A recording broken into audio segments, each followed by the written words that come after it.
Hello, मैं Hemlata Kumpawar, assistant professor SPC government college Ajmer. जैसा कि हम सभी जानते हैं कि जब दो या दो से अधिक राज्य राजनयिक संबंधों की स्थापना करते हैं तो इसके लिए उन्हें पॉलिटिकल एजेंट या राजनयिक प्रतिनिधियों की आवश्यकता महसूस होती है और राजनयिक प्रतिनिधि सभी अंतर्राष्ट्रीय संबंधों का आधार होते हैं, क्योंकि सभी संबंधों की स्थापना और उनका क्रियान्वयन उन्हीं के माध्यम से होता है।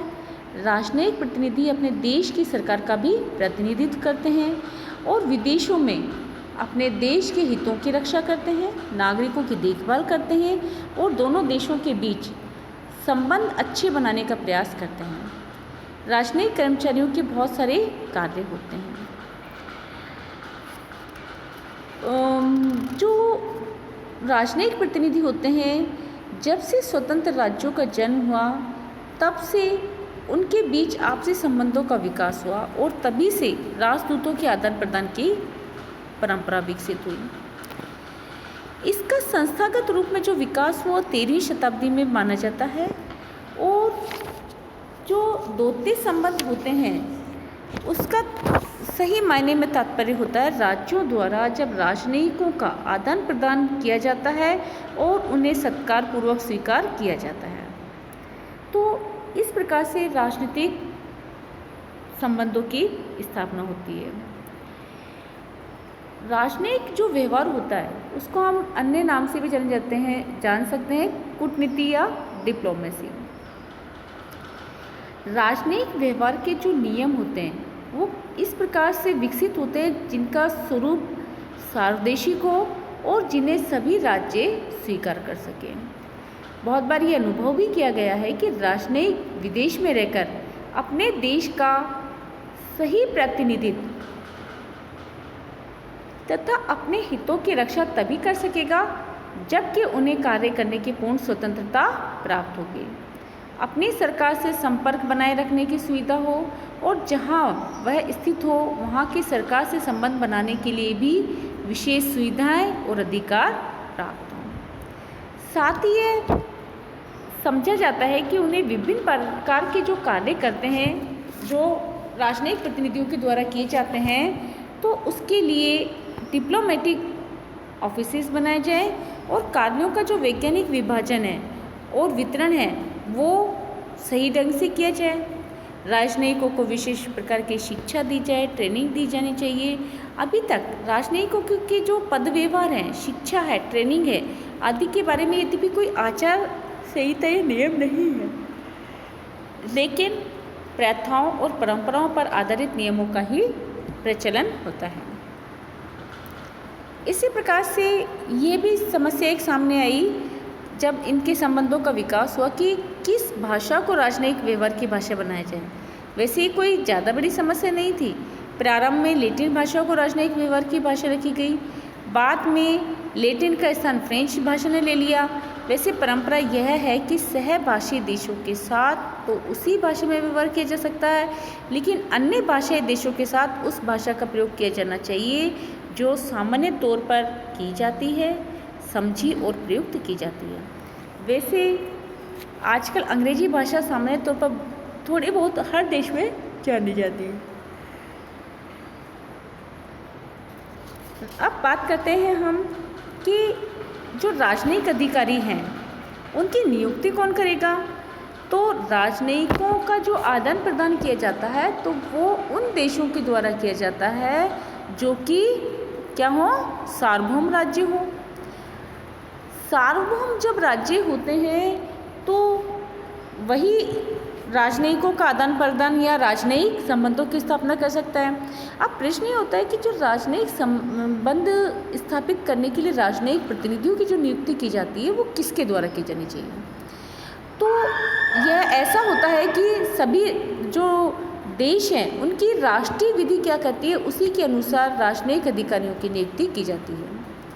अगर हम अपनी भारत का एग्जाम्पल लें तो भारत में राष्ट्रपति के द्वारा राजनयिकों की नियुक्ति की जाती है, अर्थात हमारे यहाँ पर जो राष्ट्रपति है वही इनकी नियुक्ति करता है और वही इनको क्या कहता है, जो इनके परिचय पत्र हैं वो प्राप्त करता है।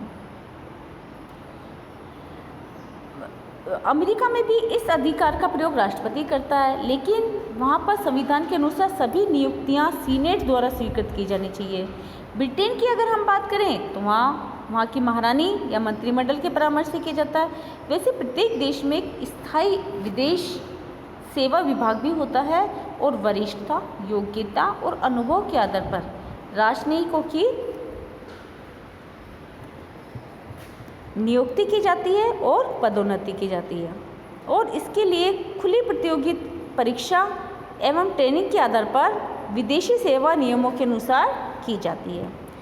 यद्यपि कुछ विशिष्ट और अनुभव प्राप्त व्यक्ति जो होते हैं उन्हें विदेशी सेवाओं के लिए राष्ट्राध्यक्ष भी आमंत्रित कर सकते हैं।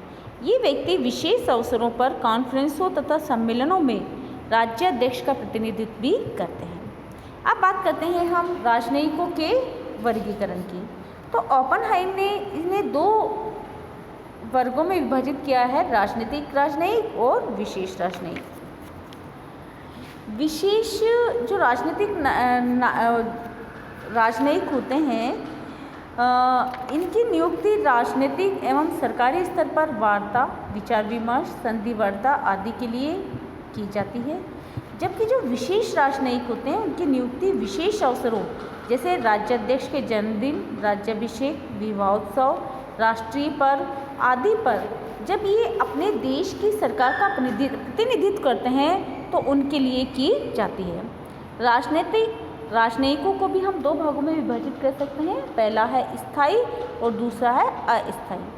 क्योंकि स्थायी राजनयिक वे होते हैं जो राजदूत या अन्य पदों की हैसियत से विदेशों में एक निश्चित अवधि तक विकास करते हैं।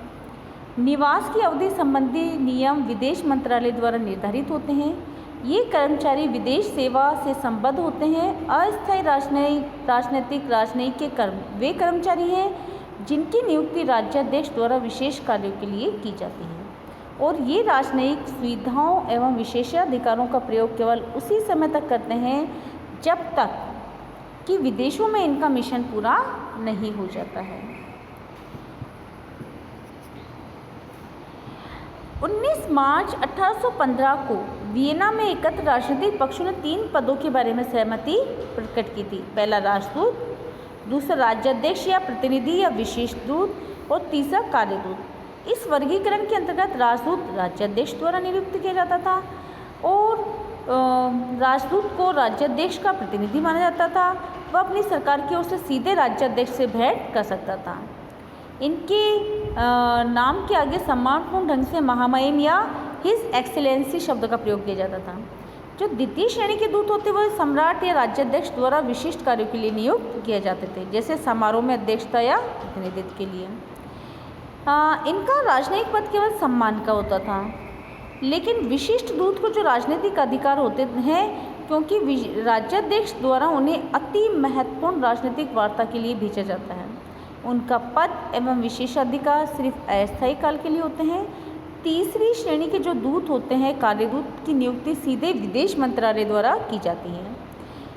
वे दूसरे देश में अपनी सरकार के प्रतिनिधि के रूप में कार्य करते हुए अपनी सरकार से एवं विदेश मंत्रालय से प्रत्येक संबंध रखते हैं। संपूर्ण दूतावासों के प्रशासनिक कार्यों के जो राजदूत होते हैं वो अपने कार्य के लिए, प्रशासनिक कार्यों के लिए कार्यदूत उत्तरदायी होता है। वियना जो कन्वेंशन 1961 था वहाँ पर राजनयिकों का वर्गीकरण पहले वाले वर्गीकरण पर या पहले वाले कन्वेंशंस पर ही आधारित था। इन्हें 3 भागों में बांटा गया: राजदूत, प्रतिनिधि मंत्री या कार्यवाहक दूत। राजदूत भेजने वाले तथा स्वीकार करने वाले राज्याध्यक्षों के बीच एक कड़ी का कार्य या माध्यम होता था। प्रतिनिधि या मंत्री, इनका भी सीधा संबंध राज्याध्यक्ष के साथ ही होता है। कार्यवाहक दूत की नियुक्ति सिर्फ विदेश मंत्रालय द्वारा की जाती है। यह भेजने वाले और स्वीकार करने वाले विदेशी जो मंत्रालय के बीच कड़ी या संपर्क का कार्य करता है। तो इस प्रकार से हम कह सकते हैं कि जो राजदूत होते हैं वो डिप्लोमेटिक एजेंट होते हैं और इनकी नियुक्ति वहाँ की राष्ट्रीय विधि के अनुसार की जाती है। इसके अलावा इन्हें वैसे तो दो प्रकार में विभाजित किया जा सकता है, राजनयिक और दूसरा विशेष राजनयिक। लेकिन जो वियना जो कन्वेंशंस थी उसमें इनके 3 प्रकार बताए गए हैं, जैसा कि हमने इसके बारे में अध्ययन किया है। कल हम इसके कार्यों के बारे में अध्ययन करेंगे। धन्यवाद।